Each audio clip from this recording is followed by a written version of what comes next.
вице-президенту Республики Таджикистан Имамали Шариповичу Рахмону. Прошу вас, Имамали Шарипович. Спасибо, Шавкат Мирамонович, уважаемые коллеги.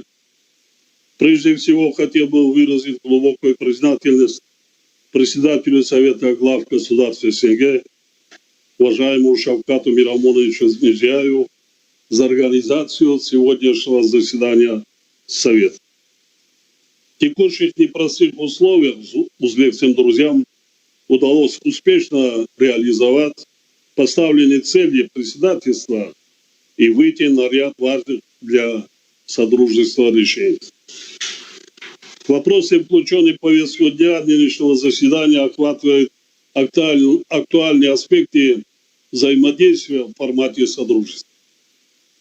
Считаем своевременным утверждение концепции дальнейшего развития СНГ, ключевого документа нашего саммита, а также плана основных мероприятий по ее реализации.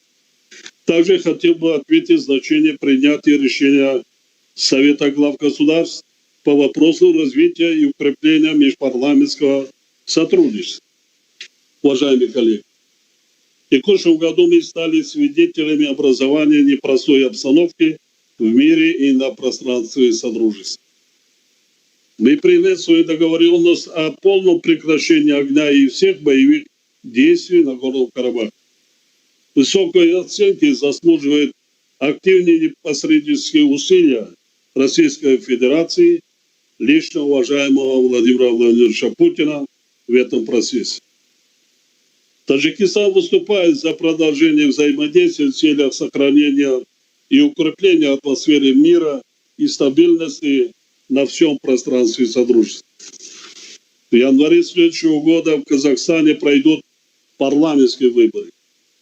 Желаю вам, уважаемый Касым-Жомарт Кемелевич, и в вашем лице дружественному народу Казахстана успешного проведения предстоящего важного политического мероприятия и дальнейшего устойчивого продвижения страны по пути прогресса и процветания.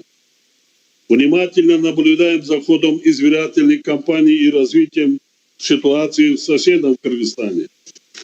В лице уважаемого Таланта Турдумаматовича Мамитова желаю дружественному кыргызскому народу благополучного проведения президентских выборов. Уважаемые коллеги, на фоне пандемии COVID-19 в текущем году мировое сообщество столкнулось с серьезными экономическими и социальными потрясениями.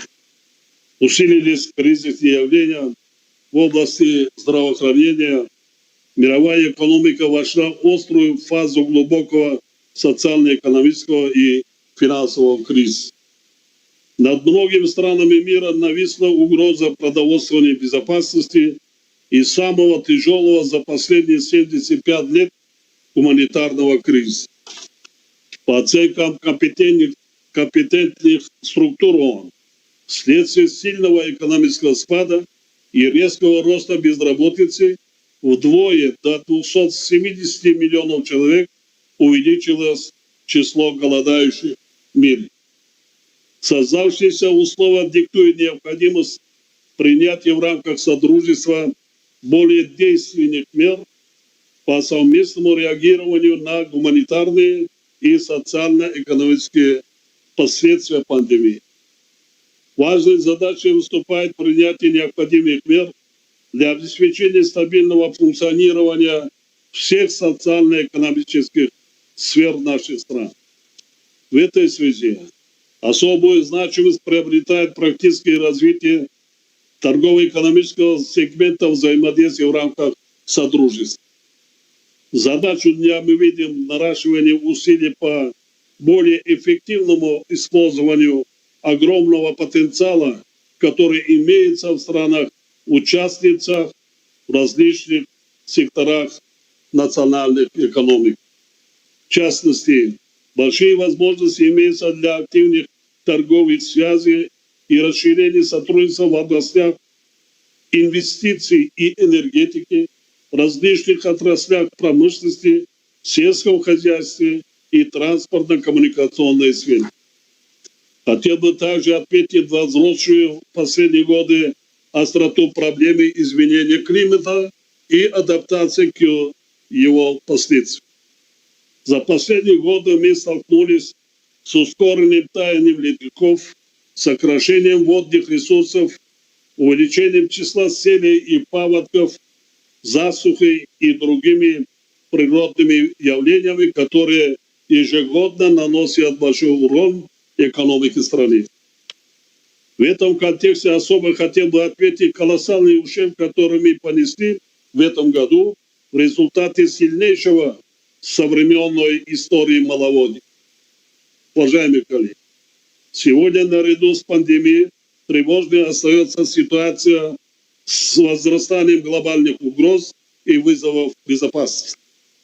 Тенденцию расширения имеет масштабы терроризма, экстремизма, различных форм радикализма и транснациональной организованной преступности, включая незаконный оборот наркотиков и киберпреступность.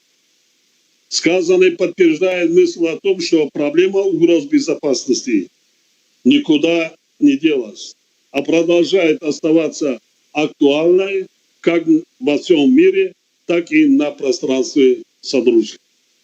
Наши страны, наряду с тем, что тесно сотрудничают в рамках десятков двухсторонних и многосторонних соглашений, имея одинаковые подходы к вопросам безопасности, являются естественными союзниками в борьбе с глобальными угрозами и вызовами.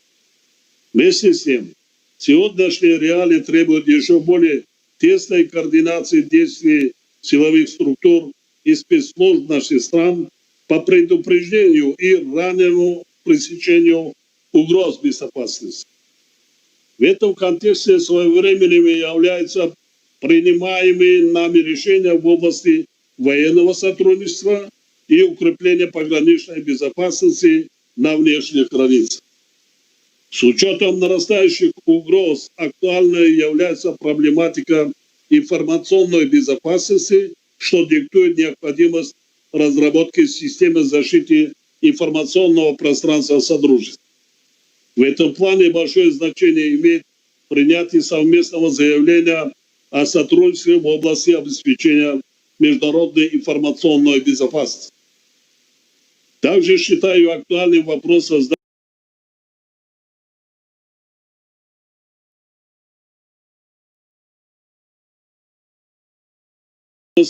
в рамках СНГ единого списка террористических и экстремистских организаций, запрещенных на территории государств-участников.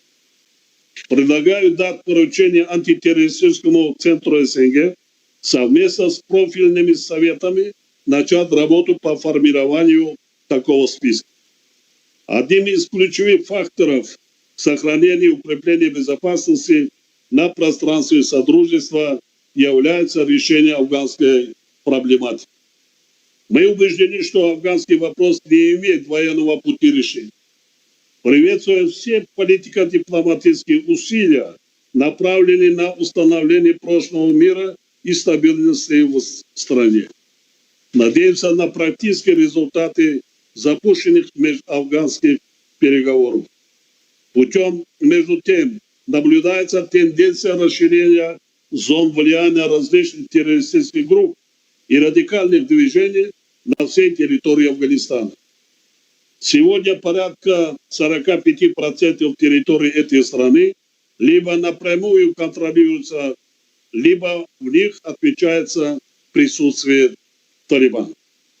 Обеспокоенность вызывает резкое ухудшение обстановки в северо-восточных провинциях Афганистана. В этих районах усиливается активность боевиков Исламского государства и других террористических группировок, в составе которых есть немало выходцев из стран Содружества. Высокой остается угроза наркотрафика. Таджикистан играет роль буфера на пути экспансии угроз, исходящих с этого направления. В этом плане актуальной задачей выступает дальнейшее укрепление южных рубежей пространства СНГ. Своевременным считаем принятие программы сотрудничества государств, участников СНГ в укреплении пограничной безопасности на внешних границах на предстоящий пятилетний период. Уважаемые коллеги, Таджикистан придает важное значение дальнейшему расширению культурно-гуманитарных связей между странами-участницами Содружества. Настроены на продолжение активной совместной работы в области культуры, науки, образования, туризма и спорта в рамках действующих механизмов взаимодействия.